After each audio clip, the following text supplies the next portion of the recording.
Pergi bertamu mencari coklat sampai di sana disuruh sholat Jumat. Assalamualaikum, sahabat. Cerah begini wajib semangat. Assalamualaikum warahmatullahi wabarakatuh.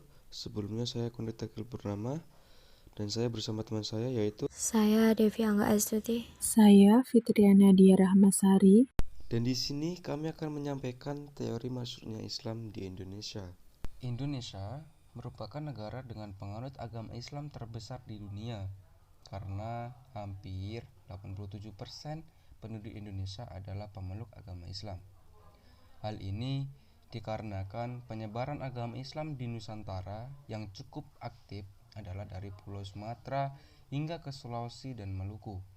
Hal tersebut terjadi sejak ratusan tahun yang lalu dan puncak penyebaran agama Islam terjadi pada masa Wali Songo. Sebagai negara muslim terbesar di dunia, Indonesia memiliki sejarah panjang tentang bagaimana agama Islam masuk ke Indonesia. Mulai dari awal mula sejarah masuknya Islam ke Indonesia hingga menjadi agama dengan pemeluk terbesar di Nusantara tidak memakan waktu yang singkat, melainkan sudah terjadi sejak zaman kerajaan. Sejarawan meyakini bahwa Islam masuk ke Sulawesi melalui hubungan kerajaan setempat dengan para ulama Makkah dan Madinah. Selain itu, ada pengaruh dari ulama Minang yang di Sulawesi Selatan yang kemudian mengantarkan Kesultanan Goa dan Kesultanan Bone untuk memeluk Islam. Sementara di Sulawesi Tengah dan Sulawesi Utara, Islam menyebar karena peran penting dari Kesultanan Ternate dan Kesultanan Gorontalo. Sedangkan di Papua karena ada peran dari Kesultanan Tidore.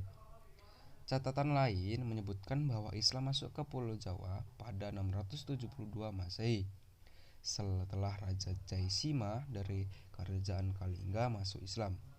Bukti lain keberadaan Islam di Jawa adalah ditemukannya nisan Fatimah binti Maimun di Gresik pada 1082 Masehi. Baik, untuk selanjutnya akan diteruskan oleh Mbak Devi, silakan. Baik, di sini saya akan menjelaskan proses masuk dan penyebaran Islam di Indonesia menurut buku Sejarah Indonesia Modern. Proses masuk dan penyebaran Islam di Indonesia dibagi menjadi dua jalan. Yang pertama yaitu penduduk pribumi berhubungan dengan agama Islam dan kemudian menganutnya. Dan yang kedua yaitu orang-orang asing Asia seperti Arab, India, Cina, dan lain-lain yang telah memeluk agama Islam bertempat tinggal secara permanen di suatu wilayah Indonesia dan melakukan perkawinan campuran serta mengikuti gaya hidup lokal sedemikian rupa. Dan untuk selanjutnya yaitu teori masuknya Islam di Indonesia. Yang pertama yaitu teori Gujarat, menjelaskan bahwa kedatangan Islam ke Nusantara sekitar abad ke-13. Teori ini adalah teori masuknya ajaran agama dan kebudayaan Islam ke Nusantara atau Indonesia melalui para pedagang yang berasal dari Gujarat. Gujarat itu sendiri adalah salah satu daerah atau wilayah yang letaknya ada di India bagian barat. Perdagangan dunia melalui jalur Indonesia, Gujarat, Timur Tengah, Eropa. Teori ini juga diperkuat dengan penemuan makam Sultan Samudra Pasai Malik As-Saleh pada tahun 1297 yang bercorak Gujarat.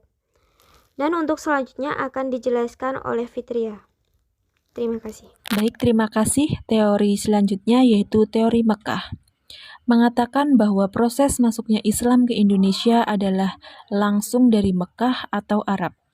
Proses ini berlangsung pada abad pertama Hijriah atau abad ke-7 Masehi. Tokoh yang memperkenalkan teori ini adalah Haji Abdul Karim Amrullah atau Hamka, salah seorang ulama sekaligus sastrawan Indonesia. 6 abad lebih lama jika dibandingkan dengan pemahaman Gujarot. Teori terakhir yaitu teori Persia. Islam masuk ke Indonesia pada rentang waktu abad ke-7 hingga ke-13. Adapun yang membawa Islam adalah para pedagang dari Persia yang pertama kali menyebarkan agama Islam di Pulau Sumatera. Teori Persia mempunyai pemahaman yang sama tentang waktu masuknya Islam ke Indonesia, adalah abad. Namun, Perbedaannya, pendapat Persia beranggapan agama Islam datang dari Persia. Peristiwa ini disebabkan karena adanya persamaan-persamaan budaya Islam di Indonesia dengan Persia. Sekian presentasi dari kami. Ada kurang dan lebihnya mohon maaf. Wassalamualaikum warahmatullahi wabarakatuh.